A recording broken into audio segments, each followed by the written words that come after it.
बौद्ध धर्म को तमाम लोग अपने अपने तरीके से देखते हैं, परिभाषित करते हैं। माना यह भी जाता है और कहा जाता है कि भारत में बौद्धों की परंपरा रही है, जिसे बीच में नष्ट कर दिया गया, और तमाम लोग जो उस समाज के लोग हैं जो पहले बुद्धिस्ट हुआ करते थे और जिन्हें बाद में दलित, पिछड़ा, शूद्र घोषित कर दिया गया, वो फिर से उस संस्कृति को वापस लाने के लिए लगातार सक्रिय हैं। हमारे साथ हैं सुधीर जी, जो बौद्ध धर्म की तमाम जानकारियाँ रखते हैं और इनका बौद्ध धर्म को देखने का, उसको व्याख्यात करने का एक अलग नज़रिया है, जिसकी वजह से हम इनसे बात कर रहे हैं। सुधीर जी, बौद्ध धर्म के बारे में मैंने लगातार कई बार सुना है आपको डिस्कशन में, आप जब बोलते हैं उठ के, और आप एक अलग तरीके से देखते हैं। आप कैसे परिभाषित करते हैं बौद्ध धर्म को और बुद्ध को? मैं दरअसल बुद्ध को ऐसे देखता हूँ जैसे बुद्ध सामने बैठे हुए हैं और लोग उनके आसपास हैं। उस समय का वातावरण है, उस समय का माहौल है, उस समय की समस्याएं हैं, उस समय तरह की भाषा है और उस समय की सोच है, और वो आज के समय क्या हमें फ़ायदा दे सकती है क्या नहीं, उस तरीके से मैं देखता हूँ उसको लाइव एकदम। जी। और बौद्ध धर्म की जब आप इतिहास की बात करते हैं तो तमाम आप शब्दों को लेके आते हैं। जब संघ की बात होती है, जिसे संघ मतलब आज के डेट में आरएसएस समझ लिया गया है, आप उसको बुद्धिज़्म के संघ से जोड़ते हैं। आप यह भी कहते हैं कि जो आरएसएस का संघ है वो दरअसल उन्होंने बौद्ध धर्म से लिया है। इन तमाम बातों पे आपकी क्या सोच है? नहीं, खाली ये जो जितने भी संघ हैं, क्योंकि संघ एक ना नेचुरल प्रोसेस है और पाली के अंदर संघ शब्द है और कहीं है नहीं। संघ का मतलब होता है संग संग रहना। अभी जो गय वाला है वो संघ और संग एक ही बात है। जब माँ कहती है संग संग रहो तो वो यही कहती है कि संग में रहो। बुद्ध भी कहते हैं संघं शरणं गच्छामि। शरण का मतलब यहाँ पर लेट कर किसी के पैरों में पड़ना नहीं है, वो तो बाद में संस्कारित भाषा में संस्कृत में बदलकर शरण क्रिया, इसका मतलब है शरण, स वाला, संसार वाला। इसका मतलब है स माने निज और रण माने संघर्ष, यानी कि आप साथ रह के संघर्ष के साथ जाओ, संघर्ष करो। बुद्ध ने भी कहा, बाबा साहब ने भी समता समाज संघ 1927 में बनाया था, संघ ही बनाया था। तो संघ की वहाँ इकट्ठे होने की जो परंपरा है ये बुद्ध से पहले की है। आपको अगर याद होगा, बाबा साहब ने किताब में लिखा हुआ है कि सिद्धार्थ गौतम जब तक बुद्ध नहीं बने थे तो उनको संघ के आदेश के तहत में निकाला गया। और उसी किताब में ये भी लिखा हुआ है कि संघ में प्रवेश करने की प्रक्रिया क्या है, वो भी बुद्ध ने वहाँ अप्लाई की। उससे पहले संघ होता था और संघ के नियम वजी लोगों के बुद्ध ने अपने सिद्धांत में बताए हैं। और जो इंडिका जो मैगस्थनीज किताब है उसके अंदर भी संघ का वर्णन है, समण संघ का।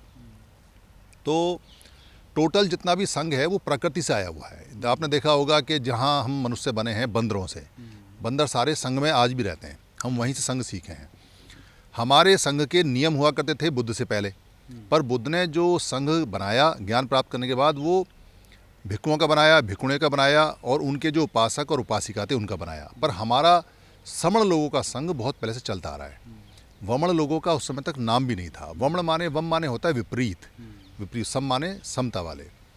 तो जो विपरीत कल्चर के लोग थे उनका कहीं जिक्र भी नहीं है उसमें। तो उन लोगों ने जो संघ बनाया, वो संघ के सारे नियम जो बुद्ध ने बाद में विनय पिटक में लिए और जो समणों के पहले नियम चले आ रहे हैं उस नियम से सारे लिए हैं। और ये सारे नियम ना केवल वहाँ से लिए हैं, जो ईसा मसीह थे, बताते हैं, एक रूस के पत्रकार हैं जो नेट पे आपको मिल जाएंगे, उन्होंने ये खोज की कि ईसा मसीह का जो टाइम है जिसमें वो मिसिंग हैं, वो उन्होंने लेह के अंदर एक बुद्ध विहार में सीखा। और वहाँ उन्होंने सारा मिशन सीखा, मिशनरी सीखे, इंग्लिश में उसको मिशन बोलने लगे संघ को। और उन्होंने भी मंक्स की और नन की जो परंपरा है यहीं से बनाई है, उसी के रूल यहाँ से बनाए हैं और वो यहाँ से लेके गए, पहले चल के गए। तो वो कल्चर संघ की वहाँ है। उसके बाद में जो मोहम्मद मुस्तफ़ा आए थे, उन्होंने जो वहाँ प्रक्रिया बनाई है वो भी संघ से ली हुई है। वो उनके जो उनके वंशज आते हैं ईसा मसीह के। और यहाँ के जो लोगों ने संघ बनाए, या आज भी जो लेटेस्ट संघ जिसको कह सकते हैं, जो सिखों ने बनाया है और जो और भी लोगों ने बनाया है, उसके सारे नियम वहीं से लिए हैं। दुनिया में जो भी संघ बना है उसके नियम, जो पुराने नियम बुद्ध से पहले के हैं, वहाँ से आए हुए हैं। तो संघ की कल्चर तो हमारे भारत के रग रग में है। इसलिए हम कहते हैं संग संग रहना है, साथ साथ रहना है। और हमारे महापुरुष भी जानते थे, इसलिए हमेशा कहते थे संगति करो, संगत में रहो, साधु संगत करो। तो संघ हमारी प्रॉपर्टी है, हमारी इंटेलेक्चुअल प्रॉपर्टी है, हम लोगों का एक है। पर संघ जब कमज़ोर होता है और टूटता है तो वो पार्ट में, पोर्शन में, वर्ग में बदल जाता है। उसका नाम बाद में जाति पड़ा। और जब ये जातियाँ रिवर्स में, इसका रिवर्स का सिद्धांत भी काम करता है कि जब ये जातियाँ एक साथ इकट्ठी हो जाएंगी, ये फिर दोबारा से संघ उसी स्थापित हो जाएगा, फिर समणों का संघ बन जाएगा। इसलिए धम्म के अंदर जो बार बार कहा जाता है बुद्धं शरणं गच्छामि, कि बुद्ध के साथ रह के संघर्ष करो, तो बुद्ध तो अभी है नहीं, पर लोग उनकी प्रतिमा को, उनकी मूर्त को कर लेते हैं, हालांकि बुद्ध ने कहा नहीं। लोग कहते हैं धम्मं शरणं गच्छामि, तो धम्म की शरण में जाना चाहिए, धम्म के साथ संघर्ष करना चाहिए, पर धम्म के साथ जाना निज है। तो सर, जो एक बात कहा जाता है कि जो आज के, जिनको हम शेड्यूल कास्ट कह लेते हैं, शेड्यूल ट्राइब कह लेते हैं, पिछड़े कह लेते हैं, तो वो बौद्ध थे, बुद्ध थे। तो फिर अगर वो बुद्ध थे तो क्या कब सिचुएशन में वो फिर दलित बन गए, शेड्यूल कास्ट बन गए, पिछड़े बन गए, शूद्र बन गए? क्या? देखो, शूद्र का मतलब पाली के अंदर शुद्ध होता है। एक शब्द है पाली में, सुज्जति और बुज्जति। सुज्जति से जो शब्द बना हुआ है वो सुज्ज बना हुआ है, सुज्ज से शुद्ध बना हुआ है, शुद्ध से शूद्र बना हुआ है, शूद्र से शूद्र बना हुआ है। हमारे पाली में आधार है और शय नहीं होता, बदला हुआ है, उसका अर्थ भी बदल दिया है। इसलिए सारे लोग जितने भी शूद्र कहलाते हैं या शूद्र आज के समय हैं, वो सब उस समय के प्योर लोग हैं, जो बुद्ध के समय बिल्कुल प्योर हुआ करते थे, चीज़ों को सुलझा के चलते थे। और ये जो शब्द अभी आए हैं, जो SC ST OBC के, ये तो संवैधानिक शब्द हैं जो अभी आए हैं, पर उससे पहले जो वर्ग थे, जो वर्ग बने हैं, ये बहुत बाद में जाके बने हैं।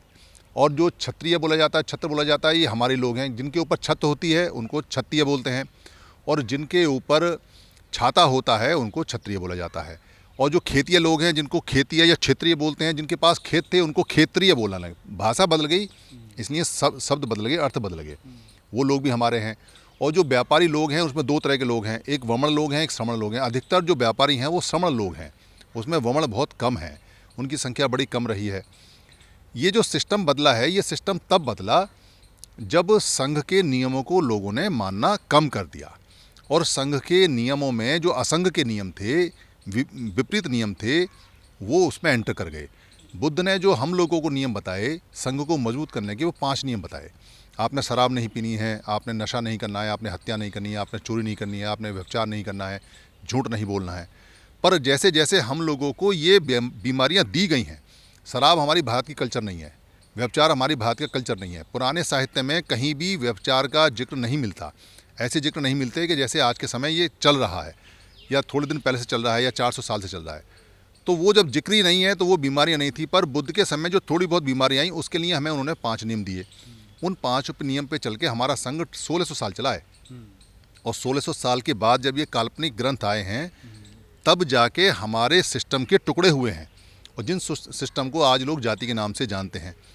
तो इसलिए अगर आप उन बुराइयों को निकाल देते हैं और पंचशील का पालन कर लेते हैं, आप बुद्धिस्ट बने या ना बने उससे फ़र्क नहीं पड़ता। क्योंकि जी, आप एक तबका ये है जो लगातार हर 5 अक्टूबर को भारत में कार्यक्रम होते हैं, लोगों को बौद्ध धर्म में वापसी कराई जाती है।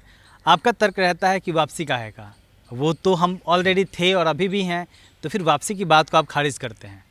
देखिए, कारण क्या है कि हमारे जो लोग हैं वो बाबा साहब के बाद में बुद्ध के धम्म को बौद्ध धर्म कह के या बौद्ध धम्म कह के वैसे ही ट्रीट कर रहे हैं जैसे कि जो मजहब है उसको ट्रीट करते हैं, या जो रिलीजन है उसको ट्रीट करते हैं।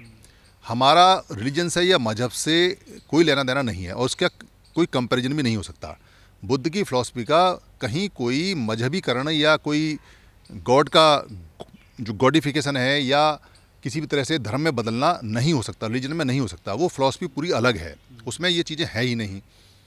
तो है क्या कि हमारे जो कुछ लोग हैं उनको ऐसा लगता है कि हम दूसरे मजहब से, दूसरे रिलीजन से कंपटीशन कर रहे हैं, और उस कंपटीशन में हम जीत जाएंगे और हम ज़्यादा लोगों को लेके आएंगे। तो ये एक तरह से पॉलिटिसाइज हो गया है, इसका राजनीतिकरण हो गया है। जैसे कुछ दिन पहले एक व्यक्ति ने कहा 10 लाख करेगा, उसके बाद में कुछ लोगों ने और कहा। तो इसका फ़ायदा ज़्यादा नहीं है, पर इसका नुकसान भी नहीं है। फ़ायदा ज़्यादा इसलिए नहीं है क्योंकि धम्म को तो इंडिविजुअल प्रॉपर्टी है सीखने के लिए, पर इसका जो नुकसान ज़्यादा इसलिए नहीं है कि कम से कम लोग इस बहाने इकट्ठे हो जाएंगे। तो इकट्ठे होना चाहिए। धम्म उनको आज नहीं कल समझ में आ जाएगा, तो कम से कम बुद्ध के नाम को जानें और अपनी फैमिली को पहचानें, तो बाद में समझ लेंगे। इसलिए इन कामों को आगे बढ़ाना चाहिए कि जहाँ लोग इकट्ठे होते हैं, चाहे बेशक, क्योंकि राजनीति भी बाबा साहब ने का हिस्सा है हमारा, और धम्म अगर राजनीति में और लोग इस्तेमाल कर रहे हैं तो हमारे लोगों को मना करना उचित नहीं है, क्योंकि कंपटीशन चल रहा है। जी, ऐसी कौन सी बात है जिसको आप आखिर में जोड़ना चाहेंगे, जिसको समाज समझ नहीं पा रहा है और समझने की ज़रूरत है? देखिए, दुनिया में संगठन कभी नहीं जीतता।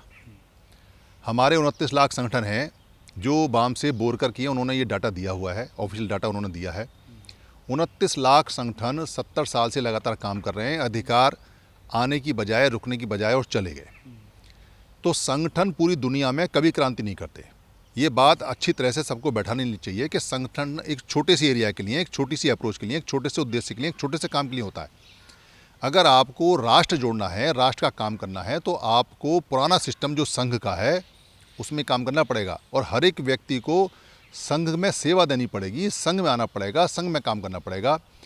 आप संगठन से संघ नहीं लड़ा सकते। आप ये कहो सामने वाले का, तो आप पूरे दिन उसको गालियां देते हो कि उसका ये संघ, वो संघ, वो संघ, और आप कुछ छोटी छोटी संस्थाओं में या इंडिविजुअल घूम रहे हो, तो आप ज़िंदगी भर गालियाँ ही देते रहोगे, एनर्जी खराब करते रहोगे, आप जीत नहीं सकते, बराबर में नहीं पहुँचोगे। पर संघ आपका जैसी बनेगा तो फिर संघ का कंपैरिजन होगा, तो जिसकी संख्या ज़्यादा भारी, संविधान उसकी करेगा तरफदारी। ये बिल्कुल सिंपल सी बात है। जी, बहुत बहुत शुक्रिया सुधीर जी। तो निश्चित तौर पे जिस तरीके से सुधीर जी ने व्याख्या की वो अपने आप में नई जानकारी देने वाली है। कैमरामैन वीरेंद्र के साथ मैं शुक दास, दिल्ली दस्तक।